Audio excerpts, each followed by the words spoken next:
Bonjour, bienvenue au Café Santé. Aujourd'hui, on va parler de la santé du cerveau, donc comment la nutrition peut influencer le bien-être de notre cerveau, comment la micronutrition également peut influencer le bien-être du cerveau et l'hygiène de vie, quelle hygiène il faut adopter pour avoir un cerveau en bonne santé. Ensuite, on aura un petit quiz avec quelques questions auxquelles Virginie va répondre. Virginie, bienvenue. Merci beaucoup, je suis ravie d'être là, merci de m'accueillir. Merci à toi d'avoir fait le déplacement. Est-ce que tu pourrais déjà te présenter ? Absolument, avec grand plaisir. Alors, je suis nutritionniste en médecine complémentaire. Je suis actuellement consultante en nutrition à la clinique des Grands Jettes à Genève.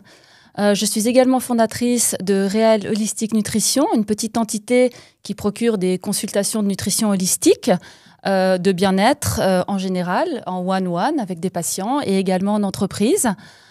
J'ai également délivré des conférences aux étudiants de l'EPFL sur l'impact de la nutrition et le stress, et également à un groupe de médecins psychiatres auprès du cabinet de psychiatrie Concile Belleux à Lausanne. Sa pratique a démontré à quel point la santé mentale était clé sur la gestion du poids et la santé physique. Donc je travaille toujours en ce sens, dans le sens de l'amélioration de la santé du cerveau par la nutrition et en micronutrition, en amont ou en complément d'autres problématiques.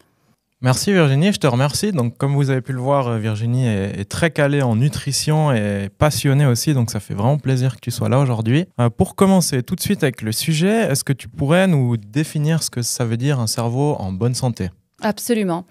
Alors, un cerveau en santé est donc pour moi un cerveau qui fonctionne efficacement, avec une bonne mémoire, avec une bonne capacité d'attention, de concentration, une pensée claire, un bon sommeil, une bonne gestion du stress et une absence de toute maladie, en fait, neurologique ou maladie mentale.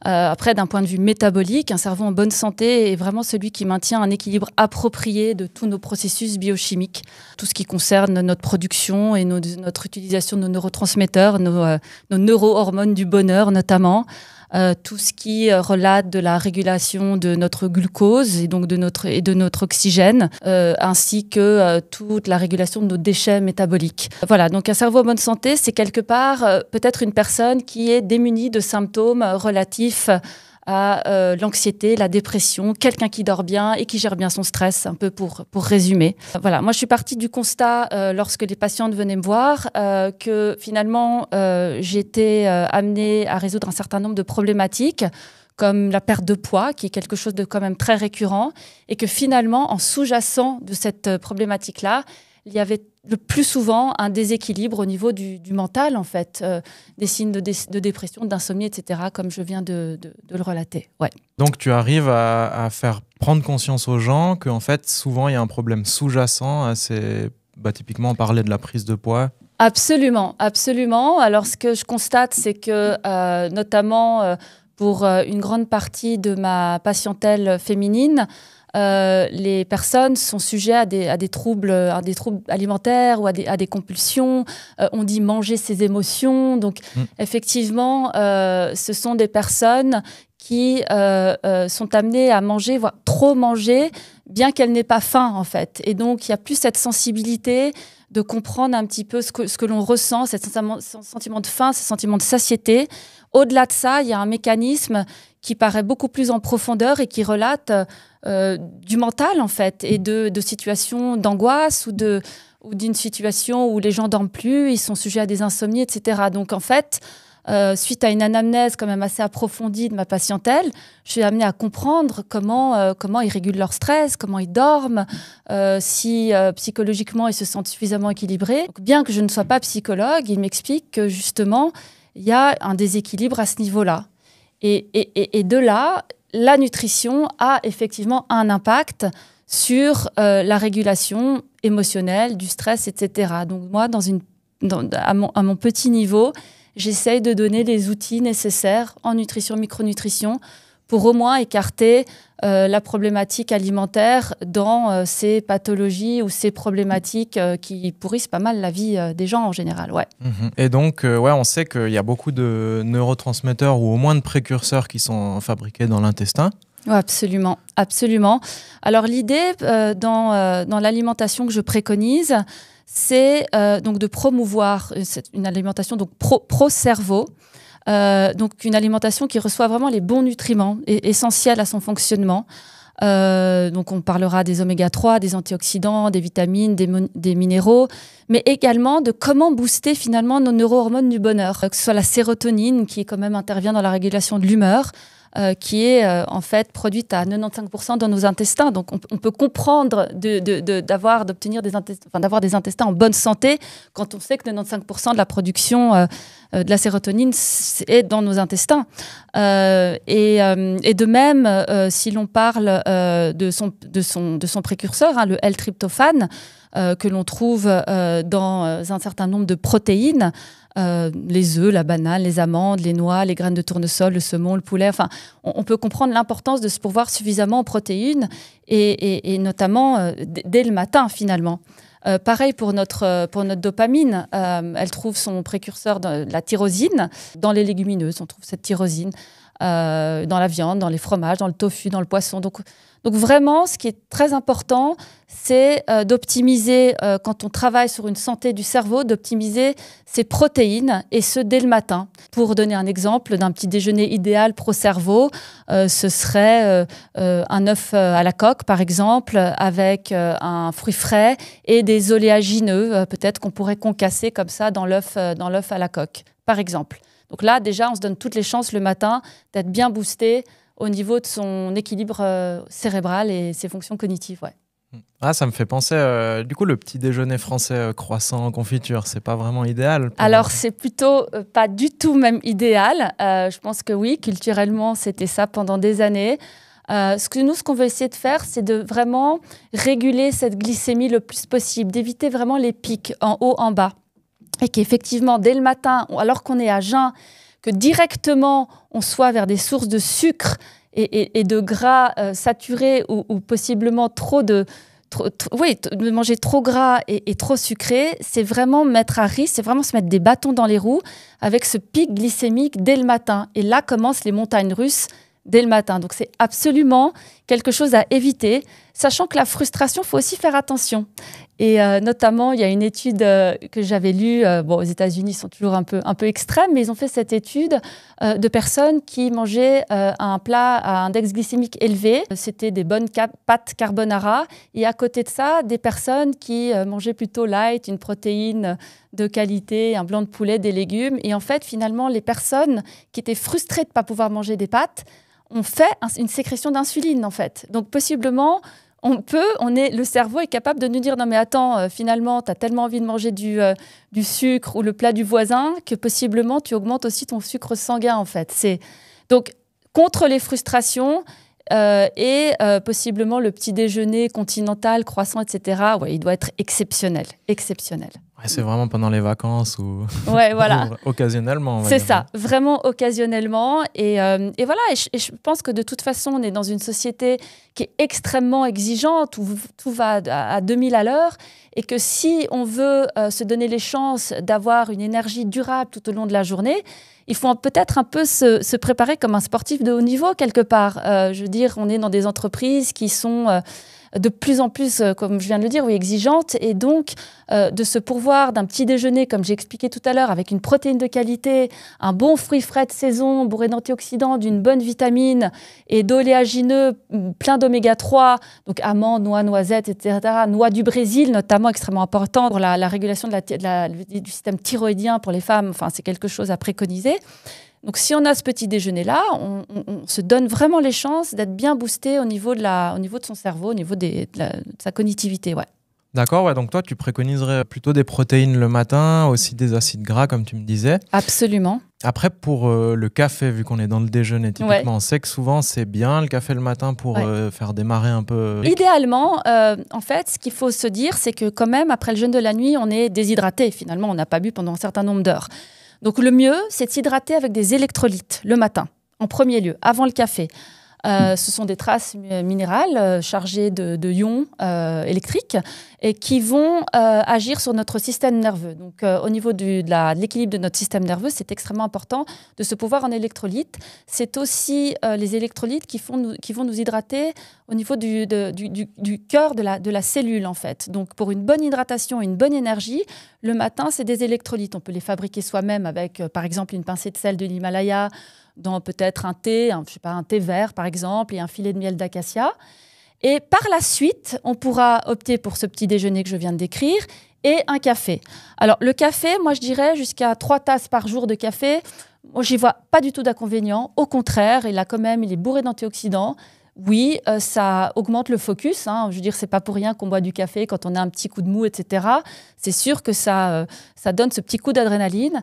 Maintenant, en excès, comme tout, c'est vraiment ce qu'on veut éviter. Nous, ce qu'on cherche à éviter, finalement, c'est d'avoir un cortisol chronique en excès tout le temps.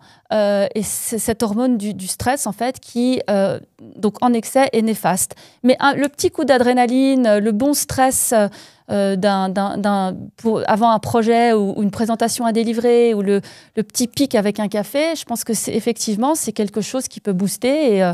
Et je suis plutôt pour, ouais. Il n'y a pas de problème avec le café. Mais 3 tasses par jour. Voilà, je dirais 3 tasses par jour, pas plus, ouais. Et on dit souvent après-midi, il faudrait éviter. Est-ce que c'est ton avis aussi ? Oui, alors la caféine reste quand même un certain nombre d'heures dans le corps. Donc, vu qu'on cherche quand même à optimiser son sommeil, aussi dans la gestion du poids et aussi pour son cerveau, la santé de son cerveau, l'idée, c'est peut-être de ne pas exagérer, de boire du café en fin de journée ou dans l'après-midi.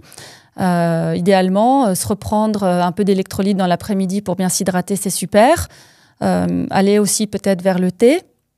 Le thé donc, contient de la L-théanine, qui est une sorte d'antioxydatique-like, un peu, si on peut dire. Mais peut-être limiter le café, le prendre plutôt en première partie de journée et pas plus de 3 tasses. D'accord, très bien, c'est clair. Voilà.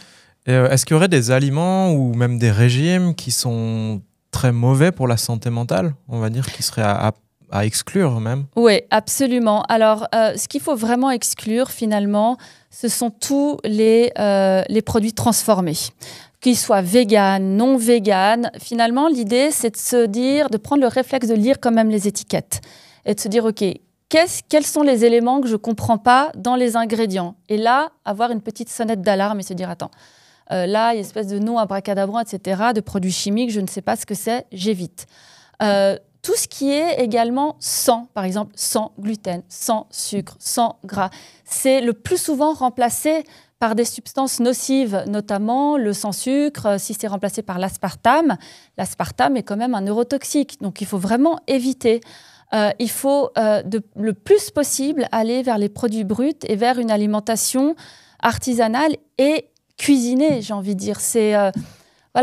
L'idée, c'est vraiment d'éliminer, en tout cas de réduire le plus possible tous les aliments industriels et transformés et de revenir aux aliments bruts avec un plein de fruits et légumes, des protéines de qualité, ce qui comporte quand même pas mal le modèle finalement méditerranéen. Oui. Voilà, donc en l'occurrence, dans le système que j'ai adopté pour Real Holistic Nutrition, c'est de se baser sur le modèle méditerranéen en ajoutant quantité de protéines et de fibres, puisque ce sont quand même les fibres qui vont nourrir en fait toute notre population de bactéries intestinales. Et on sait aujourd'hui que oui, les intestins, le microbiote est quand même notre deuxième cerveau, qu'au travers de notre nerf vague, où sont produits nos neurotransmetteurs au niveau des intestins, se baladent donc ces neurotransmetteurs entre intestin et cerveau.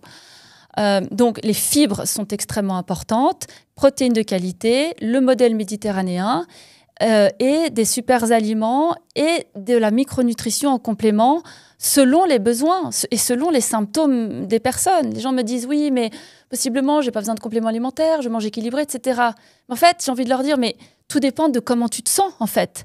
Mais je pense que finalement, la quantité de personnes qui sont en fatigue chronique, en nervosité, des changements d'humeur, en surpoids, enfin, il y en a quantité.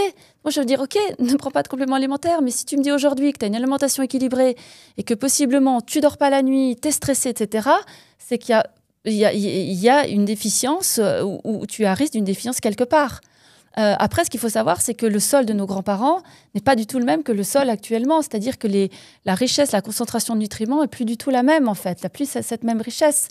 Je crois qu'il y a plus de 70% des gens qui sont carencés en vitamine D. Enfin, la vitamine D, aujourd'hui, enfin, c'est une bombe, notamment pour le cerveau. Enfin, il y a des liens entre la déplétion de vitamine D et les maladies neurodégénératives maintenant. Enfin, c'est flagrant. c'est vraiment extrêmement probant et ça peut avoir énormément de sens de consommer cette alimentation équilibrée que j'ai décrite et en plus certains types de compléments alimentaires selon les symptômes que les personnes rapportent. Ouais, ça me fait un bon pivot parce que tu parlais avant de l'optimisation, d'être toujours plus à jour, toujours plus focus sur les tâches qu'on a à réaliser. On sait que, comme tu disais, le sol est moins riche, donc c'est important aussi de prendre des fois de manière exogène certaines choses. Oui. Et après, pour booster vraiment le cerveau, est-ce qu'il existe des choses ou des choses qui peuvent augmenter notre focus, notre manière de se concentrer? Absolument. Alors, je dirais que si on veut résumer plus ou moins, je pense que déjà, les oméga 3, déjà, les oméga 3 sont nos constituants de la structure cellulaire du cerveau au niveau de nos membranes, en fait, du cerveau. Ils influencent, en fait, ces oméga 3, la transmission des neurotransmetteurs et jouent un rôle dans la régulation émotionnelle, comme nos changements d'humeur. Ces oméga 3 également, ils sont puissamment anti-inflammatoires. Mais quand on pense anti-inflammatoire, en fait, on oublie que ça agit aussi au niveau de notre cerveau. Souvent, on dit oui, je suis inflammé, etc., j'ai mal aux articulations, ou peu importe, mais on oublie qu'en fait, le cerveau peut être inflammé également. Et de nombreuses études ont démontré le lien entre la consommation régulière d'oméga 3 et la réduction du risque de dépression. Ça a été démontré. Ou encore l'amélioration, le lien entre les oméga 3 et l'amélioration de la concentration et de la mémoire. Et ça, ces oméga 3, on peut certes les trouver au travers de poissons gras, tels les sardines, les anchois, les maquereaux, les graines, certaines graines, le chanvre, le chia, les noix, les graines de lin, etc. Mais le plus souvent, il est très adapté de s'en pourvoir en complément alimentaire aussi. Ouais. Faut faire attention aussi à tout ce qui est poisson. Enfin, si c'est du poisson d'élevage, typiquement, qui est nourri avec une farine de maïs pleine d'oméga 6. Absolument, absolument. Mais tout le sujet est là. C'est-à-dire que nous, ce qu'on cherche, c'est l'équilibre oméga 3, oméga 6. Le ratio doit être 1:3. Et alors, il y a non seulement cette problématique-là que tu viens de citer pour les poissons, mais aussi il y a des poissons qui sont chargés de métaux lourds, sous antibiotiques. Enfin, il y a quand même un gros sujet au niveau de la pêche intensive, etc. Donc, de la planète aussi en général. Donc, l'idée, c'est de se dire d'en manger avec parcimonie et que donc, très possiblement, on est carencé. Et donc, c'est là qu'intervient le sens, en fait, de prendre des compléments alimentaires en oméga 3. Enfin, moi, c'est vraiment, en l'occurrence, pour remettre en santé un cerveau, c'est vraiment quelque chose que je préconise obligatoirement, entre guillemets, que ce soit les oméga 3. Après, il y a d'autres éléments, que ces bons acides gras qui sont très importants, tout type d'antioxydants. C'est sûr que on veut se protéger du stress oxydatif au niveau de notre cerveau afin de se prévenir du déclin cognitif. Et ça, en fait, les antioxydants se trouvent en prédominance dans les végétaux. Donc, il y en a beaucoup dans les baies, comme les myrtilles, par exemple, est un super aliment pour le cerveau. La grenade, les légumes verts, le brocoli, les herbes fraîches aussi, on les oublie, mais il faut surtout essayer de cuisiner le plus possible avec des herbes. Le thé vert, le chocolat à plus de 70% de cacao, et je dirais, au-delà de ça, le cacao cru est extrêmement probant aussi. C'est un super aliment pour le cerveau. Je dirais les probiotiques également, que l'on trouve dans les aliments fermentés et que l'on peut trouver en complément alimentaire, qui contiennent plusieurs souches différentes. Et il y a énormément de sens à s'en pourvoir. Ouais. Voilà, les fibres, j'ai cité tout à l'heure. Voilà, donc tout ça, sont vraiment des aliments, des nutriments essentiels à la santé du cerveau. Absolument. Tu me parlais tout à l'heure d'un cerveau inflammé. Oui. Comment est-ce que tu peux le déceler vraiment Moi, maintenant je voudrais savoir si mon cerveau est inflammé, est-ce qu'il y a des petits tests que je peux faire? Oui, alors moi je me base énormément sur les symptômes. Alors même si je collabore avec des médecins au niveau des prises de sang, moi, mes indicateurs, ce sont les symptômes que tu vas me raconter. C'est-à-dire que si tu vas commencer à me dire que tu dors pas, que tu es trop stressé, que tu as des angoisses et tu sais pas très bien d'où ça vient, que ça traîne, que ça perdure, que tu n'es pas bien, ben là, je me dis, OK, très possiblement, le cerveau a subi de l'inflammation. Donc, je vais vraiment me baser sur les symptômes et voilà, tout ce qui concerne les troubles de l'humeur. Les tests ont été effectués sur justement le lien entre troubles de l'humeur et voilà, et problématique au niveau de l'inflammation. Et donc, voilà, très vite, selon les symptômes que tu vas me raconter, on va quand même pouvoir commencer à travailler sur cette santé du cerveau et sur cette inflammation qu'on va essayer de réduire. Ouais. Ouais, donc tu me parlais aussi de la vitamine D. C'est vrai qu'on a souvent des carences, surtout dans nos latitudes, où il semblerait qu'on la synthétise moins bien que typiquement proche de l'équateur. Et est-ce que toi, tu conseillerais un peu de luminothérapie le matin pour justement booster un peu cette vitamine D en hiver? Je sais que dans les pays nordiques, ils le font beaucoup, parce qu'il fait nuit des fois pendant 6 mois. Oui, alors absolument, complètement. C'est-à-dire que ce que je conseille de faire, c'est de prendre la lumière du jour avant 10 heures du matin, d'accord, même s'il n'y a pas de soleil. Idéalement, de prendre de grandes inspirations, de prendre de grandes respirations à l'extérieur. En fait, l'idée, c'est de réguler le mieux possible aussi nos rythmes circadiens. On est en phase avec notre environnement. Finalement, on devrait, entre guillemets, dans l'idéal, se réveiller avec le lever du soleil, se coucher avec le coucher du soleil. Donc, l'idée de se dire, pour correspondre à notre rythme biologique, de prendre la lumière du jour avant 10 heures du matin et de s'exposer à la lumière du jour, déjà, c'est une bonne chose. Ensuite, c'est sûr que dans nos latitudes, on manque de lumière, on manque de soleil, et notamment pendant l'hiver. D'où la carence, en fait, de la majeure partie des gens en vitamine D. Donc, il est extrêmement important d'utiliser tout moyen. Donc, si c'est de la luminothérapie, très bien.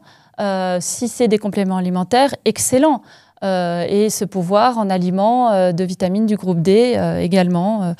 Les champignons, les poissons, il y a quantité de choses à faire. Ouais, je pense que l'idée, c'est de se dire, OK, quels outils aujourd'hui j'ai à ma disposition et de voir en fait pour soi lesquels marchent le mieux. Et après, pour un petit pointage sur le magnésium, je sais que c'est un minéral qui est vraiment essentiel. Il agit aussi pour le sommeil, pour tout ce qui est stress aussi. Oui, absolument. Tu conseillerais quel sel plutôt un thréonate peut-être pour la concentration ou... Alors, le magnésium, comme tu l'as dit, est extrêmement important. Notamment, on vient de parler de la vitamine D. La vitamine D se synthétise mal sans suffisamment de magnésium. Et le magnésium est responsable de plus de 300 réactions biochimiques dans notre corps. Donc, on peut imaginer l'importance du magnésium. Il agit sur notre système nerveux. En termes de forme très assimilable, le bisglycinate est une forme extrêmement assimilable. Et celui qui traverse le mieux la barrière encéphalo-rachidienne est le L-thréonate de magnésium. Ouais. Donc, je le recommande aussi également si on veut travailler sur sa santé au niveau du cerveau. Mais enfin, le bisglycinate est déjà une excellente forme, très très bien assimilable. Ouais. Ok, ouais. Donc, tes essentiels, on dirait oméga 3, vitamine D, éventuellement magnésium. Oui, et également les vitamines du groupe B, la vitamine B9, qui, pour assurer un bon fonctionnement cognitif, les folates. Une carence en folate peut occasionner des troubles neurologiques et cognitifs, ça a été vu également. Et donc associer cette vitamine B9 à la vitamine B6 et B12 contribue au maintien d'une fonction cérébrale saine, et notamment au cours du vieillissement. Donc je dirais voilà, les vitamines du groupe B. Le resveratrol également. Le resveratrol est un puissant antioxydant qui améliore la circulation sanguine du cerveau et qui active nos sirtuines, nos gènes de la longévité. Et donc, c'est un paramètre, en fait, c'est une molécule qui va agir sur nos paramètres biologiques de la longévité. Donc, c'est assez intéressant. Je dirais pas que ça. J'en ai cité encore 4. La quercétine, qui est un puissant flavonoïde, donc un antioxydant, et considéré comme un sénolytique potentiel. En fait, ce que je veux dire par sénolytique, en fait, il aide à éliminer nos cellules âgées ou endommagées. Donc dans le cerveau aussi, et agit contre l'inflammation en protégeant les cellules nerveuses. Il travaille notamment en accord avec la vitamine C. La vitamine C est un cofacteur de plusieurs réactions biochimiques enzymatiques, en fait. Donc la vitamine C également est quelque chose de très intéressant. Sinon, la L-carnitine, j'ai évoqué aussi, en fait, est un antioxydant universel. Il améliore les fonctions cognitives et augmente la régénération nerveuse des cellules cérébrales. Et apporte aussi une meilleure gestion de la glycémie. Donc, tellement important, cette régularité au niveau de la glycémie pour éviter ces pics et ces coups de barre et cette sollicitation un peu trop importante au niveau de l'insuline. En termes de super aliments, en complément, l'ashwagandha également, qui est un anxiolytique-like, je dirais, et qui a une action sur la diminution du cortisol. qui favorise l'équilibre hormonal en augmentant nos taux de DHEA, l'hormone précurseur de la testostérone et oestrogène, favorisant le bien-être. L'ashwagandha favorisant également le sommeil. Ouais, qui permet de se détendre vraiment. Absolument. Absolument. Et puis voilà, j'ai parlé des probiotiques et des fibres qui vont de pair et qui pour moi sont essentiels à la santé du cerveau. Ouais. Donc voilà un petit tour d'horizon au niveau des la micronutrition. Après, possiblement, on peut parler du ginkgo biloba, on peut parler du maca. Enfin, il y a d'autres spécifiques selon un peu les problématiques. On entend souvent parler de ces nootropiques. On a des fois des gamers qui prennent pour être plus rapides, pour être plus performants. Ouais. C'est aussi des moyens de booster son cerveau un peu de manière exogène, j'ai envie de dire. Absolument. Tu utilises ça un peu dans ta pratique ou c'est pas vraiment le principal problème des gens en général? Ouais, si. Alors, ils recherchent pas mal. C'est vrai que c'était anciennement un peu appelé smart drugs, un peu comme ça, les nootropiques. Moi, j'utilise ce terme maintenant pas mal, nootropique, vraiment pour définir finalement les molécules qui spécifiquement vont agir au niveau du cerveau. Et donc, pour moi, le resveratrol, même les oméga-3, etc., sont quand même, d'une certaine manière, des nootropiques, puisqu'ils vont vraiment agir aussi sur cette santé cérébrale.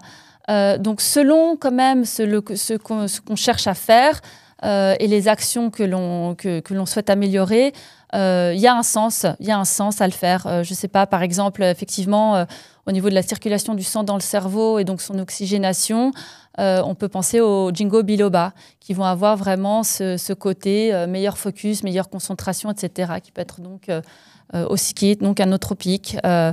Il y a, je ne sais pas, on peut parler de la choline dans l'œuf, dans le jaune d'œuf, par exemple, aussi, qui est impliqué dans l'influx nerveux. Après, on parle pas mal de BDNF, qui est un facteur protéique de croissance des neurones, et il y a des moyens de favoriser, de sponsoriser en fait ces facteurs protéiques de croissance, de neuroplasticité en fait aussi, par une alimentation que j'ai décrite méditerranéenne, etc., et par les compléments alimentaires que j'ai cités, notamment aussi par la curcumine, qui protège. Qui est un anti-inflammatoire global et qui, en plus de ça, protège bien la barrière intestinale par son pouvoir anti-inflammatoire. Ouais. Donc oui, il y a des choses. Il y a la CoQ10 aussi, qui est également un puissant antioxydant et optimise la santé mitochondriale. Nos mitochondries, ces petites usines à ATP, à énergie, qu'il convient de prendre soin, vraiment, qui vont vraiment nous donner cette énergie. Voilà, après, le thé vert, les polyphénols dans le thé vert, etc. Enfin, voilà, ouais, je pense que c'est quelque chose qui est assez intéressant, ouais. Peut-être de plus en plus, ouais. Même ouais. Tu me parlais aussi d'être efficace au travail ou efficace même dans sa vie pro. Hein. Ouais, absolument. Ça peut être à considérer parfois. Ouais, je pense que ça peut vraiment donner ce petit coup de boost et qu'en voilà, qu'il y a quand même beaucoup de choses à disposition, que ce serait un peu dommage de ne pas en profiter, sachant que de toute façon, ce qui convient le mieux, c'est de soigner son hygiène globale. C'est-à-dire que avant de se dire, enfin, c'est pas parce qu'on va pas se diriger vers des nootropiques si de toute façon on sait pas gérer son sommeil. C'est-à-dire que l'idée, c'est de se dire, ok. Je dors 7 heures par nuit, j'ai une vie sociale assez équilibrée, je mange de façon plutôt saine et néanmoins, j'ai un manque de concentration. Alors là, on peut se dire, OK, là, parce que j'ai un boulot très demanding, etc., on attend des résultats, enfin, je suis dans un environnement quand même assez stressant où il y a beaucoup de pression. Oui, alors là, on peut penser possiblement ça a du sens. Mais je pense qu'il y a un peu un ordre des choses à faire, qu'il ne faut pas faire tout et n'importe quoi et qu'il faut se poser la question, il faut un peu se scanner en fait quelque part, je dirais, et se dire OK, qu'en est-il de ma nutrition? Comment je peux l'optimiser? Ma micronutrition, mon sommeil, mon mouvement, mon sport, est-ce que finalement j'en fais suffisamment ou pas? Et puis, une fois qu'on a scanné ça, avec son sommeil, etc., un peu ces piliers de cette médecine du mode de vie, hein, nutrition, sommeil, exercice physique, stress, gestion du stress, à ce moment-là, pour chacun des piliers, on s'approprie quelques outils. Et voilà, et si c'est dans le stress, on se dit, OK, stress, complément alimentaire, oui, et puis en plus de ça, peut-être que je vais méditer, peut-être que je déteste méditer, mais je vais faire du yoga, peut-être que je déteste le yoga, mais peut-être que je vais écrire. Faire des affirmations. Enfin, il y a vraiment quantité de choses un peu à piocher et il faut vraiment s'approprier son hygiène de vie et pas attendre d'un thérapeute ou quoi. Finalement, le thérapeute va être là pour coacher, pour aiguiller, pour informer. Mais ça ne marchera vraiment que si on s'approprie vraiment son hygiène de vie et que l'on en fait un projet, en fait. Certainement pas un régime, puisque tout régime a prouvé que c'était vraiment voué à l'échec, que c'est des frustrations et que finalement, on réagit tous différemment. Hein. Déjà, par commencer par le microbiote intestinal et comme une empreinte digitale, personne n'a le même microbiote intestinal. Donc, on peut imaginer que quelque chose adéquat en termes de protocole alimentaire pour quelqu'un n'a pas la même valeur ajoutée que chez quelqu'un d'autre. Donc voilà. Après, il y a quelques conseils pratiques de comment intégrer efficacement tous ces micronutriments dans l'alimentation quotidienne. Alors, c'est sûr qu'on va essayer de transformer sa cuisine en cuisine santé. On va rendre contraignant d'accès les aliments néfastes à sa santé. Et en gros, ne pas stocker dans sa cuisine des choses trop sucrées, industrielles. Et au contraire, rendre pratique et facile d'accès les aliments promouvant la santé, comme les légumes cuisinés à l'avance, dans des Tupperware, des crudités, des fruits, des oléagineux, des œufs, des légumineuses, des boîtes de sardines. Enfin voilà, et vraiment se débarrasser de tous les produits industriels et avoir à disposition des encas sains, tels le chocolat noir, comme je l'ai cité tout à l'heure, qui est le cacao cru, par exemple. Enfin, voilà. Et sinon, il y a aussi une chose que je n'ai pas évoquée, mais qui est quand même importante, c'est pour la santé du cerveau, ne pas hésiter à utiliser quantité d'épices. D'accord. Le safran, par exemple, qui est extrêmement connu pour ses propriétés antidépressives et d'amélioration de l'humeur. On a parlé du curcuma, qui régule la glycémie et qui est anti-inflammatoire, je le répète. D'une façon générale, les épices sont extrêmement bénéfiques. Le romarin favorise les capacités de mémoire et l'activité cérébrale. Le gingembre améliore la fonction cérébrale aussi.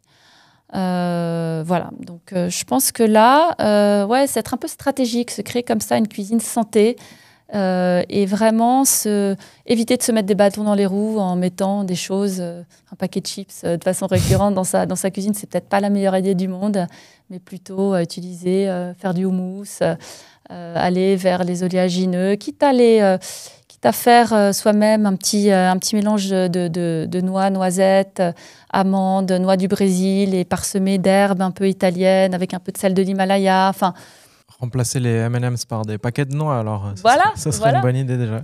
Voilà, par exemple. Très bien, alors ça me fait un pivot aussi parce que tu parlais un peu d'hygiène de vie, donc typiquement méditation, yoga et autres pratiques. Absolument. Est-ce que tu as des pratiques qui sont pro-cerveau, on va dire? On sait que la méditation, ça peut muscler le cerveau, comme ça reste un muscle. Hein. C'est ça. Est-ce qu'il y a d'autres choses qui sont intéressantes? C'est propre à chacun, je pense, aussi pour la gestion du stress. Oui, absolument. Oui, il y a beaucoup d'outils. Je pense qu'effectivement, je ne pense pas seulement à la méditation, je pense à la respiration. En fait, on sous-estime l'importance de la respiration, mais finalement, quand on est stressé, on a tendance vraiment à respirer vite, etc., à perdre son souffle. Et l'idée, c'est de se dire, OK, comment je peux au moins, si je suis stressée au niveau psychologique, comment je peux au moins forcer mon organisme, ma physiologie, à revenir dans un état de calme, et notamment d'un système sympathique, stressé, etc. On respire vite, on est stressé, de revenir dans un système parasympathique de calme en respirant lentement, et c'est-à-dire idéalement en inspirant 6 ou 7, en bloquant sa respiration, 3, 4, en inspirant encore une dernière petite inspiration alors qu'on croit qu'on ne peut plus, et puis en soufflant, en expirant 7, 8 en fait. Et faire ça dans la journée plusieurs fois par jour. Donc la respiration, je pense que c'est vraiment un super outil. Après, en ce qui me concerne, moi je pratique le yoga et notamment le hot yoga. Donc l'idée de faire du sauna, d'aller, en l'occurrence pour le hot yoga, il y a vraiment, c'est vraiment un boost en fait. Ça augmente l'afflux sanguin et notamment au niveau du cerveau et ça stimule les globules blancs. Sans compter que ça aide à éliminer les toxines, donc c'est pas mal. Les bains froids aussi, donc inversement, activent la libération de dopamine en fait aussi, donc c'est quelque chose auquel on peut penser. Et puis après, en gestion du stress, l'écriture, je pense la gratitude, la visualisation, les affirmations, tout ce qui est un peu ces outils un peu à la mode oui, c'est pas juste une mode. Ça, les études sortent et il y a effectivement un intérêt de les utiliser, ces outils-là. Tant que ça a un sens pour les personnes de les utiliser, c'est positif. Je pense qu'il ne faut pas faire pour faire à nouveau. Je veux dire, si on ne se sent pas bien dans une salle de yoga, c'est que c'est possiblement pas fait pour nous et qu'on ferait mieux d'aller faire autre chose, et notamment les bains de nature, aller dans la nature. Oui, il y a un réel intérêt aussi pour la santé du cerveau d'aller dans la nature, de se retrouver, de se ressourcer, les relations sociales aussi autour de nous, éliminer peut-être certains types de relations toxiques et favoriser les relations profondes, les vraies relations, oui, ça aussi. Voilà, après les écrans bleus, bien sûr qu'il faut les éliminer, ça perturbe nos rythmes circadiens, ça a une influence néfaste sur l'hygiène mentale, oui. Respecter le jour, la nuit.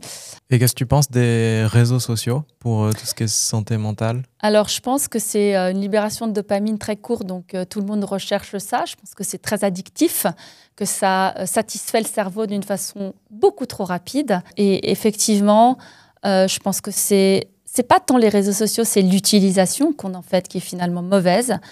Et qu'il faut là se donner peut-être un coup de pied aux fesses et se dire, OK, là, je m'alloue tant de temps, mais vraiment se faire violence pour éviter de dormir avec son téléphone dans la chambre, de vraiment revaloriser la lecture, revaloriser les vrais échanges et le plus possible de diminuer le temps d'utilisation des écrans. Ouais. Ouais, on dit souvent tout ce qui donne une récompense sans le travail, en fait, on court-circuite vraiment ce circuit de dopamine. C'est ça. Et à long terme, c'est pas très bon pour le cerveau, en fait. C'est ça. Je pense qu'il y a différentes façons de sécréter sa dopamine et qu'il y a une façon qui est quand même relativement néfaste, c'est quand on est dans le tout de suite et notamment au travers des réseaux sociaux. C'est quelque chose de compliqué après puisqu'on peut facilement être addict et c'est difficile après de revaloriser son travail, ses échanges et ça peut perturber grandement. Il y a des gens qui tombent en dépression, ouais. Ouais, alors justement, je vais faire une petite parenthèse qui n'était pas prévue, donc si jamais tu me diras si tu n'es pas à l'aise avec. Okay. J'ai beaucoup entendu parler des micro-dosages de typiquement LSD pour traiter les cas de dépression, traiter certaines pathologies mentales. Ouais. Est-ce que toi, tu as déjà entendu parler ou de près ou de loin eu contact avec cette méthode? Ouais, alors je sais qu'aux États-Unis, actuellement, dans certaines cliniques, ces formes moléculaires sont utilisées. Et pas seulement du LSD, mais je crois qu'il y a du MDMA, il y a d'autres choses que je ne connais pas très bien. Je pense que c'est en train d'être étudié et en cas clinique et, comme je le dis, oui, utilisé auprès de certains patients aux États-Unis.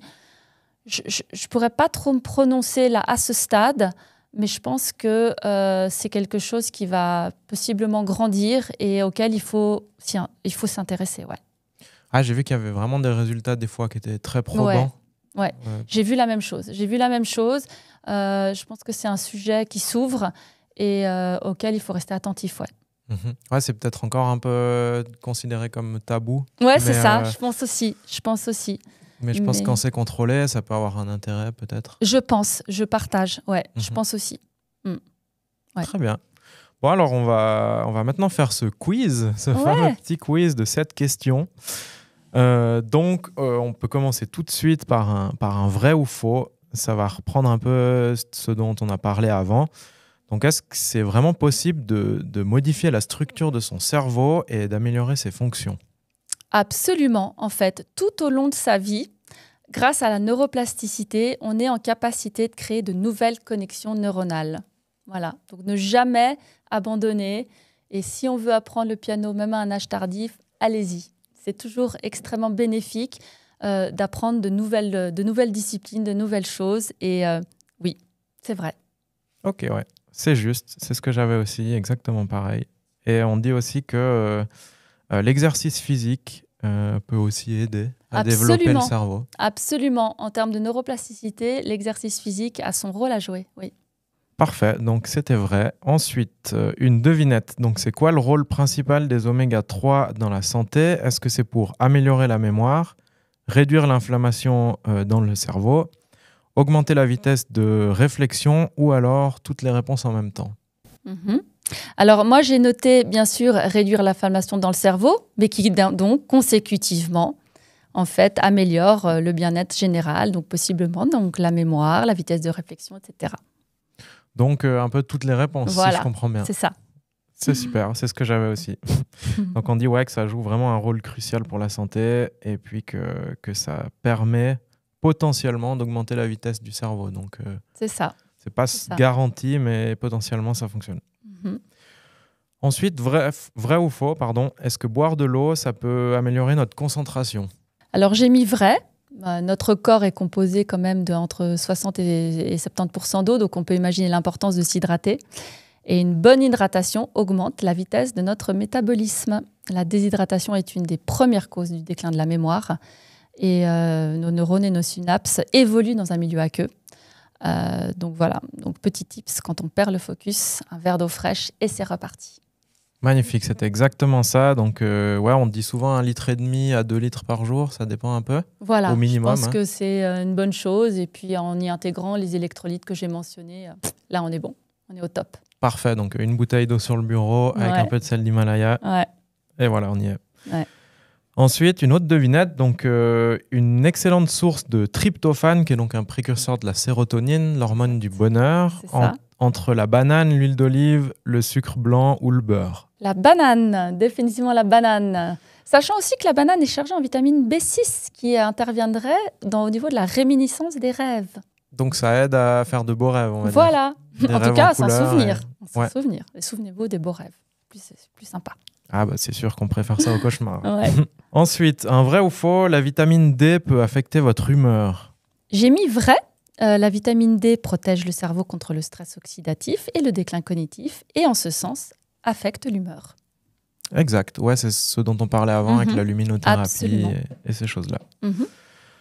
Un autre vrai ou faux, que regarder des vidéos de chats sur Internet, ça peut réduire le stress? Lol. Non, si, en fait, oui.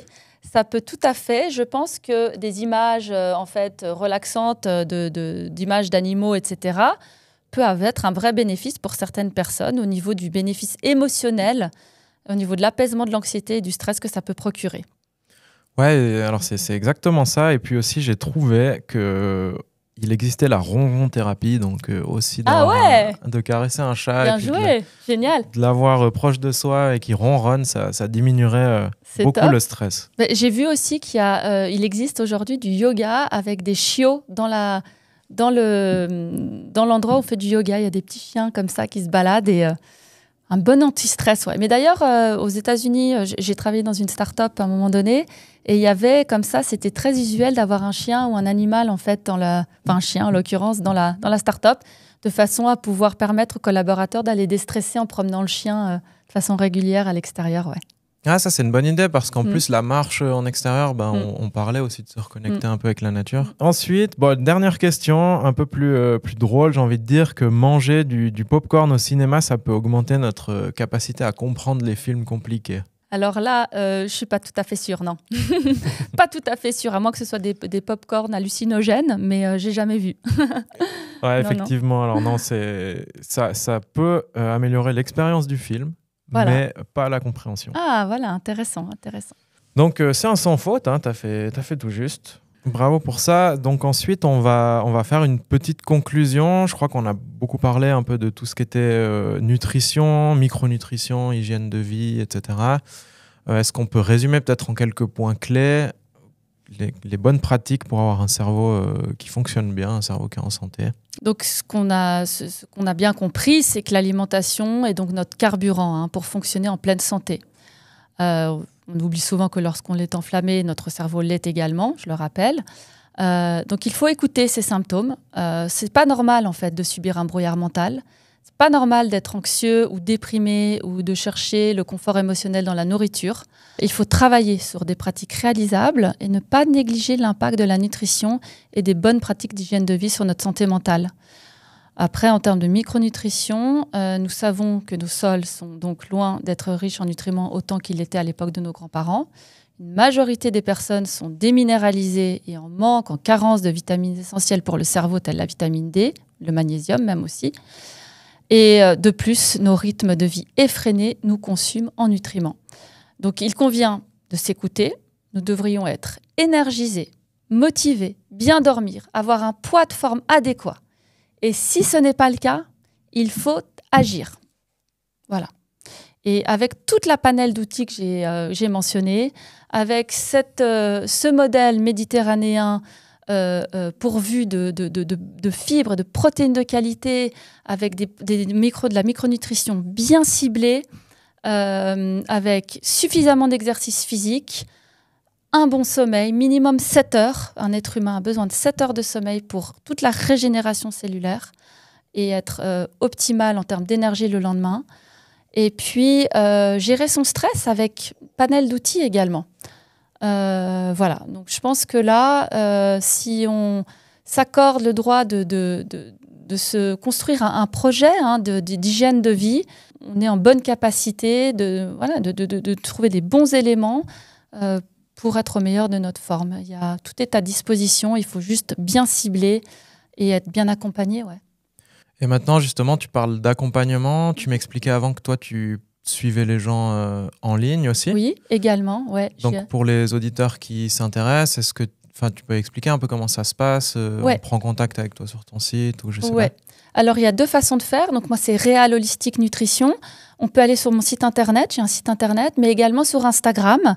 On peut m'envoyer un message perso sur mon Instagram. L'idée, c'est de faire... Alors, ce qui est optimal, c'est 3 consultations. En amont, il y a une première consultation d'1h30 où je fais toute l'anamnèse et où justement, j'ai besoin de comprendre exactement quelles sont les problématiques, quels sont les buts, les résultats que la personne souhaite obtenir, où est-ce qu'elle veut aller. À moi d'expliquer ensuite dans quelle mesure la nutrition va impacter en fait un meilleur être et sous quel délai. Et donc cette première consultation, elle dure 1h30. Ensuite de ça, je fournis un protocole personnalisé par écrit, donc qui contient plusieurs pages en fait et qui est vraiment adapté à la personne.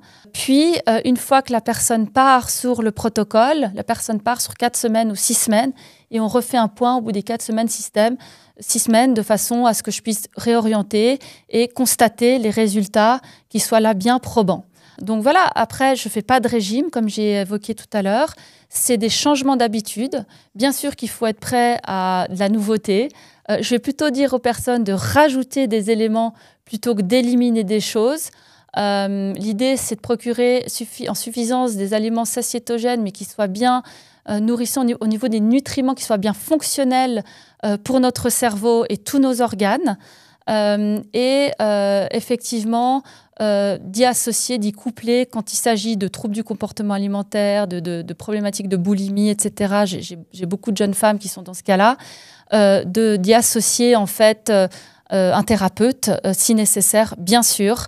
Mais il y a déjà énormément de choses à faire en hygiène de vie, nutrition, micronutrition, sport, sommeil, relations sociales et gestion du stress. Ouais. Voilà. Ouais, donc ça donne envie, c'est vraiment personnalisé, j'ai l'impression, pour chacun. Oui, absolument. C'est personnalisé, c'est vraiment également du coaching, c'est de l'accompagnement, de façon finalement à ce que ces changements, ce soit pour toute la vie en fait. Et qu'il y en a marre des régimes yo-yo, il y en a marre des régimes tout court, il y en a marre de faire du yo-yo, les gens sont en droit de se sentir bien dans leur corps. Après, ça part d'une expérience personnelle aussi, donc même si je suis nutritionniste en médecine complémentaire, je suis passée par là. J'ai 3 enfants, j'ai pris 25 kilos à chaque fois pour mes 3 enfants, j'ai reperdu plus que je n'en ai jamais pris en fait, et je me suis stabilisée surtout. Et je me dis, mais c'est pas possible. J'ai aussi connu des troubles du comportement alimentaire, en fait, dans mon jeune âge. Et je me suis sortie de tout ça grâce à ce modèle-là que je préconise. Donc, je me dis, non, mais attends, en fait, il y a des outils, il y a des façons de faire, il y a des solutions. Je me dois de les partager, en fait. Il y a vraiment des choses à faire.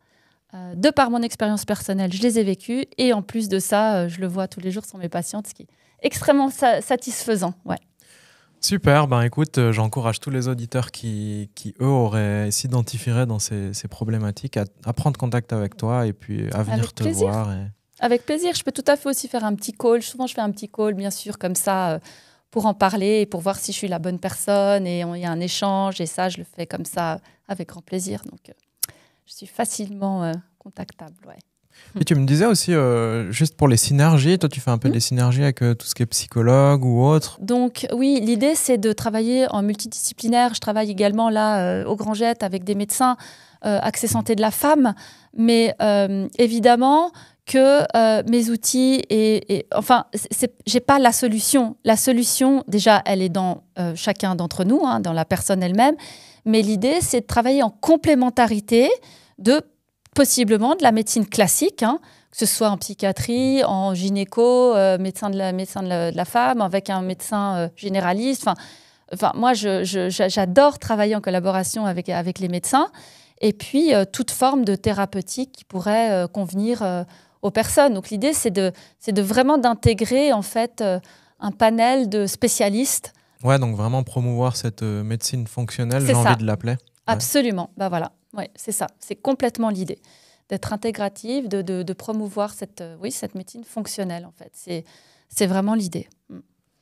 Eh ben super, merci beaucoup en tout cas d'être venu, merci d'avoir pu approfondir tous ces sujets qui sont passionnants et sur lesquels on pourrait parler, je pense, encore quelques heures. Ouais, absolument, mais merci à vous, merci de m'avoir reçu. Si le message a pu passer et faire en sorte que peut-être à ma petite échelle que les gens se sentent mieux, ben j'ai gagné. C'est super.